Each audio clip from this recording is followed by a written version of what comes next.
జాతీయ ప్రధాన కార్యదర్శి నారా లోకేష్ విశాఖలో వరుసగా శంకరావు సభలు నిర్వహిస్తున్నారు. ఈ మధ్యాహ్నం గాజువాకలో నిర్వహించిన శంకరావు సభలో ప్రసంగించారు. ఫ్యాన్ ఇంట్లో ఉండాలి, సైకిల్ ఇంటి బయట ఉండాలి, టీ తాగేసిన గ్లాస్ సింకులో ఉండాలంటూ సీఎం జగన్ చేసిన వ్యాఖ్యలపై లోకేష్ స్పందించారు. సైకిల్ అనేది సామాన్యుడి చైతన్య రథమని స్పష్టం చేశారు. ఇక గ్లాసును ప్రతి ఒక్కరూ వాడాల్సిందేనని అన్నారు.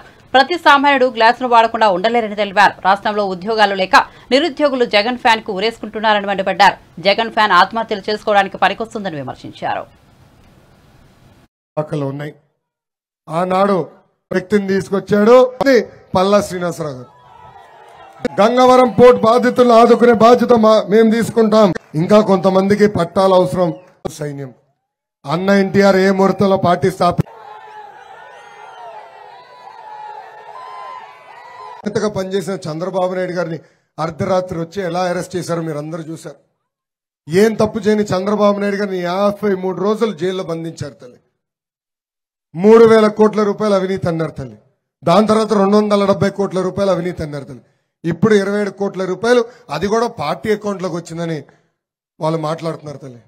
ఈ సభాముఖంగా ఆ సైకో జగన్కి నేను సవాల్ ఇస్తున్నా. జగన్, నీకు దమ్ము ధైర్యం ఉంటే టైం డేట్ నువ్వు ఫిక్స్ చేయి. నువ్వు చేసిన అవినీతి, మేం చేసిన మంచి పనులు చర్చించడానికి మేం సిద్ధం. నువ్వు సిద్ధమా అని నేను అడుగుతున్నా. నిప్పులాగా బతికిన వాళ్ళం బ్రదర్. బామలకే భయపడిన కుటుంబం మాది. నువ్వు పెట్టే చిల్లర కేసులు మేము భయపడతామా? ఆనాడే చెప్పినా నీకు, ఈ లోకేష్ తగ్గేదే లేదు.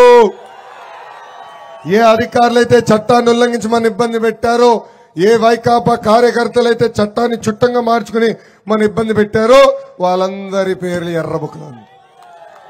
ఈ ఎర్రబుక్లో ఉంది. ఈ ఎర్రబుక్ ఏంటనా?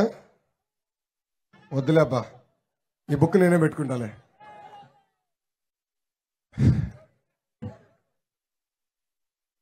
దప్పుడు దిప్పుడేనా? ఈరోజు ఎందుకు నవ్వుతున్నానంటే, అమ్మా ఈ బుక్ మీద కూడా కేసు పెట్టారు తల్లి. కోర్టుకు వెళ్ళారు తల్లి. ఊరూరు రోజు లోకేష్ ఎర్ర బుక్ చూపించి తిరుగుతున్నాడు. లోకేష్ ని మేము అరెస్ట్ చేయాలనుకుంటున్నాం, నాన్ బెయిలబుల్ వారెంట్ ఇష్యూ చేయమంటున్నారు తల్లి. అంటే ఎర్ర బుక్ చూస్తే కూడా వాళ్ళకి